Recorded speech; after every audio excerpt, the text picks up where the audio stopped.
Hello, welcome to the Shipper Update. I'm Anthony Smith, Chief Economist here at FreightWaves, and today we're jumping into some of the latest housing trends. And starting it off, we have right behind me here, single family sold in the blue line, and in the green line, we have U.S. housing starts. So houses units being sold is going to be updated this morning a little bit later on, and that's going to give us a pretty pertinent update, but there's an interesting trend going on right now.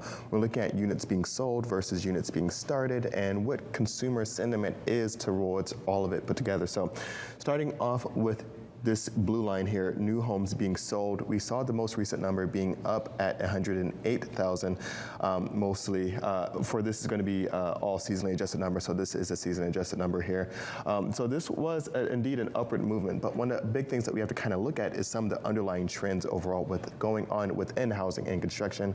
Right now, one of the big ones is that fewer homes are being completed. So the inventory is still at 6.1 months. So that's kind of where we want to be, around that 6 month or a little bit more for having a pretty decent supply. But right now, what we're seeing is that some of the underlying trends are a little bit concerning. So when we're looking at housing starts right now, as I mentioned, permits did come down. So I got to add that in there. But starts are not at where we want them to be just yet. So we have to look at some of the underlying trends like units under construction, units being completed. When we're looking at new homes sold by stage of construction, we're looking at, as I said, 801,000 as of the most recent report, but there are 237 that have not been started and another 368 that are still under construction.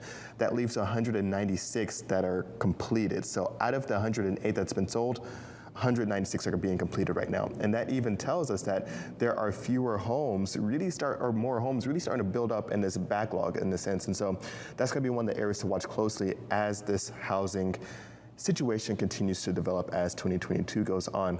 Moving into our next chart here, we're going to look at total construction spending and FOTRI, of course, because it wouldn't be a shipper update if I didn't mention FOTRI in some way. So we have consumer construction spending overall moving upwards, and as well as we have FOTRI moving up as well. This isn't going to be a one-to-one movement. We're looking at trucking capacity for a flatbed, and we're looking at dollars for construction spending. Now, construction spending is also going to have some inflation going on, surprise, when we're looking at what's going on with this, because this is also going to have the cost of materials built into it as well. So lumber prices are also going up, but it does show that there is more activity happening right now, especially for residential. I think non-residential is also going to have a pretty substantial bump up as well as we look at more warehouses coming online and projects like that. Infrastructure bill also going to have some effects into this as we move to the latter half of 2022 into 2023. So I think there's going to be quite a bit of non-residential construction potential moving into later on in this year and into the next year.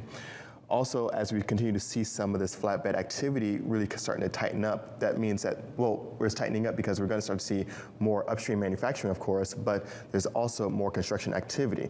And we're going to see a lot more activity, especially in the Southeast. The South is the largest region for home activity, and so that's going to really start to ramp up as we get into the warmer months in this upcoming spring into summer.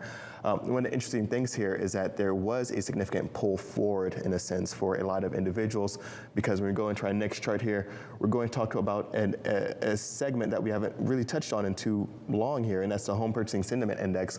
And within this index, it shows that there are over 60% of potential home buyers that expect that home prices or mortgages are going to go up. And so because of this expectation of increased mortgages, there have been a pretty fair amount of people that pulled forward some purchases because they want to get ahead of some of the further increases for mortgage rates. And so this is going to be another area to watch closely. When we're looking at Home Sentiment Index, this is going to be compiled of 6 different components.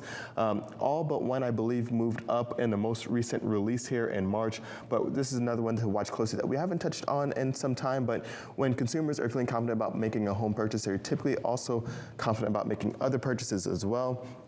I talk about flatbed all the time, and it doesn't just stop at flatbed. There are downstream impacts as well, so that's one of the reasons we care about housing and construction, not just for the building product movals throughout the country, but also moving into our next chart here, which we're also going to talk to, and that's the retail sales of furniture and other related products as well, which had a bit of a downward movement in this most recent month. So home buyers, they buy a new home, and then they fill that new home with new stuff, appliances, furniture, things like that.